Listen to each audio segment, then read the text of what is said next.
Hello, and welcome to the Speak 30 Challenge. This is day 22. I call this one Thankful for Bernadette. How do you pick a fictional character to represent one of your children?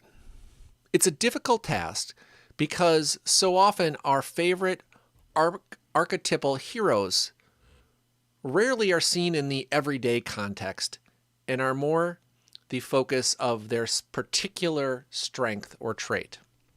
This Thanksgiving week, I want to share some of the qualities that I admire about my daughter, Bernadette.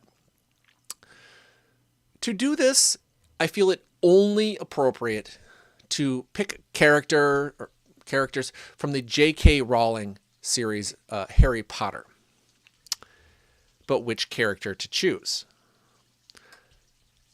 Sometimes when making a choice, you just select them all. And so I want to pick 3 characters from the Harry Potter books, the characters of Hermione, Ron, and of course, Harry Potter.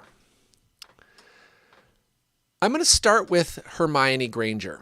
Hermione is the bookish intellectual in the trio who can always be counted on to find the right answer or to have a little bit of knowledge that saves the day. She's also incredibly dedicated to her education and works very hard and doesn't like nonsense when it comes time to learn. It's really significant to use her because it's Bernie's deep love of the Harry Potter books that were a constant staple around our house as she was growing up. Bernie's the kind of reader, when she gets really into a book, you actually have to physically shake her to bring her back into the real world to get her attention. And with the Harry Potter books, she would read the entire series from the beginning through the end. It's like 7 books, and they're 5, 6, 7, 800 pages apiece. And as soon as she was done with this book, she would just start the entire process over again. Oftentimes when you meet people or you're being introduced, they'll say, tell us something interesting about yourself. Bernie would always add, I have currently read the entire Harry Potter series 17 times or 21 times or whatever it was at, whether she was 10 or 12 years old at the time. A lot of times when kids say stuff like this, they're exaggerating, not Bernadette. It wasn't just the Harry Potter books.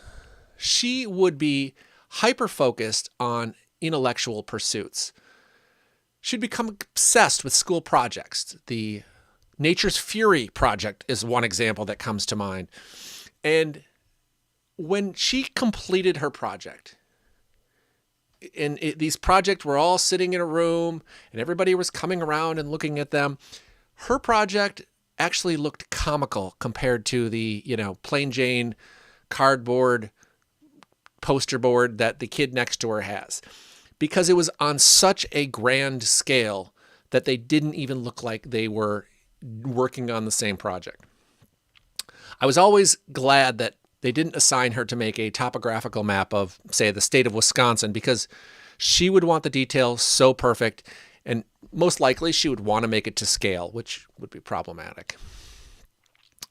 The next character in the series that I want to mention is Ron Weasley.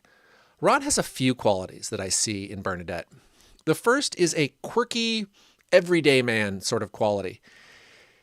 He's often there to provide a comic release to tense situations. He has a humbleness about him and a willingness to let go of ego in order to accomplish the ultimate goal. He also has a genuine love of life. But his most admirable quality, his archetypal quality that I see in Bernadette is unfaltering loyalty to his friends. Bernadette is the friend's friend. She is always willing to lend a sympathetic ear, loves nothing more than late night chat sessions. She has a way of making friends feel that they can talk to her about anything. And like Ron, she can always add a bit of levity to an otherwise tense or difficult situation while still making the other feel like she's engaged and caring.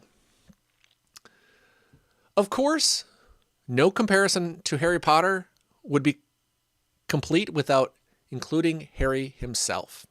Harry Potter is the archetypal type of bravery. He has the fortune or misfortune to be born into a series as the protagonist of an epic battle between good and evil. And what do you do when you're faced with great difficulty? You face it head on through courage and bravery. Now, I'm not implying that Bernadette is engaged in some life or death struggle to save the world or save all of mankind. But I also don't follow her on Instagram, so it is quite possible that it's going on. Who knows? But she has always sought out the most difficult challenges and faced them head on. One example of this is her dance career. For much of her life, dance was her life. What do you do if you want to be the best dancer you can be? You go all in. When the available options to dance, like the rest of the kids, are not enough. One second here, my dog is just throwing up on the side here. Little treat here for us. And on my shoes. All right. Back to my speech. Get that in a minute. And when you realize you need specialized training of a certain type that your city no longer provides, what do? You get in the car and you drive an hour and a half, 5 times a week to get the training that you need. But what if you need to be trained at the highest level in order to see what you're truly capable of? Well, in that situation, you move to one of the world's largest cities to be trained at one of the world's best studios in ballet to see what you're capable of. And then, after all of that, you realize that the path you're on is no longer the path that you should be on. What do? You change course and start again at the beginning. Bernadette has courageously took herself to the limits of her physical and mental abilities, only to realize once there that there's a whole nother level just beyond where she's at.